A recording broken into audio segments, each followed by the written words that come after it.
Hi everyone, welcome to our channel. Continuing the variety of topics that we have been incorporating on psychology, today we are going to discuss the most important and the critical topic that the whole world has been facing right now.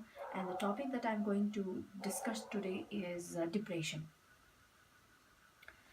So, generally speaking, what might be the definition of depression? We have so many psychological organization or psychological group, but basically we talk about American Psychological Association or British Psychological Association while defining any mental illness. And depression also falls under a particular mental illness, provided by the fact that the diagnosis is very clear. So let's talk about what is the definition of general definition of depression. According to British Psychological Association and American Psychological Association, BPA and APA, depression is any condition. It is a legal condition where a person stops having touch with the reality or the day-to-day activities that he or she runs throughout their life cycle. And depression can also be defined as that condition when a person has difficulty in maintaining his or her appearance, or he or she has extreme negative thinking and feelings towards the world and towards the self, towards the future, towards the present. And depression is also termed as the most serious disease after cancer, and it has been termed as the fourth most dangerous disease throughout the globe.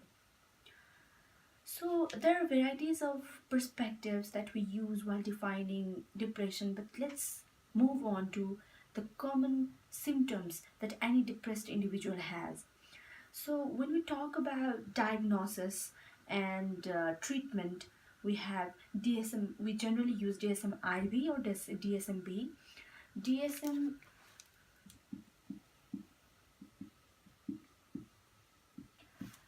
psychologists, they used to follow the model DSM-IV, but recently it has been revised into DSM-B. Now let me describe what this DSM means.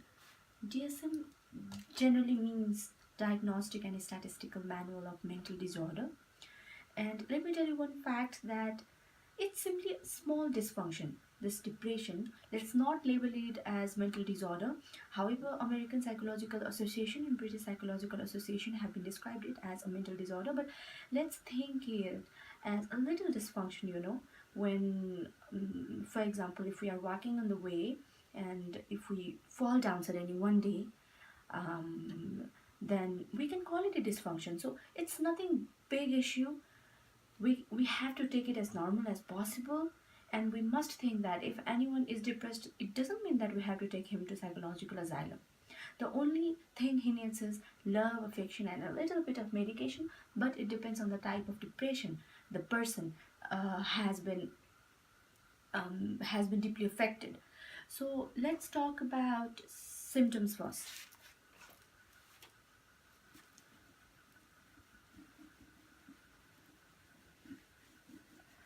So generally speaking, what causes depression? Depression is almost like so probable to more individuals, and we cannot claim that anyone could be depressed or not. But in this current scenario, we can see that almost every people are linking this stress and depression. But let me break one myth here. Depression and stress are two different parts. Stress is temporary, whereas depression is developmental. Depression develops through time, and whereas stress is temporary, depression is almost permanent. So according to DSM-IV, some common symptoms when a person is depressed are lethargic feeling,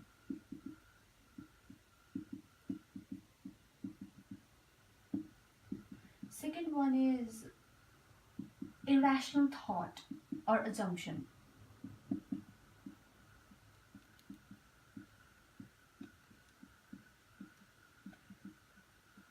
The third one is negative thoughts.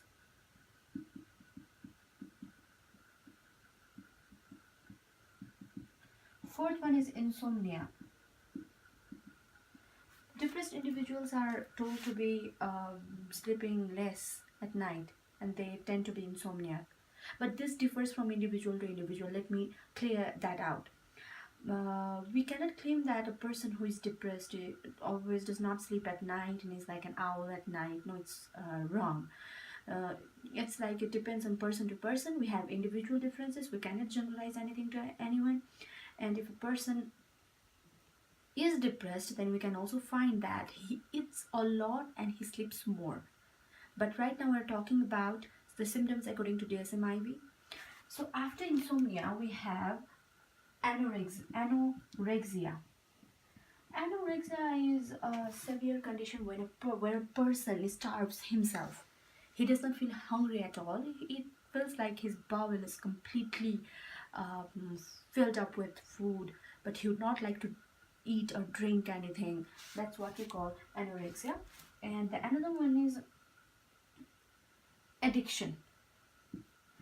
We can easily link depressed individuals with addiction. They are often addicted to they are often substance abusers. And let's talk to the last one, is the most dangerous one, and that is attempt to suicide. So what I am going to say is that this topic is something very critical and very common to this present scenario.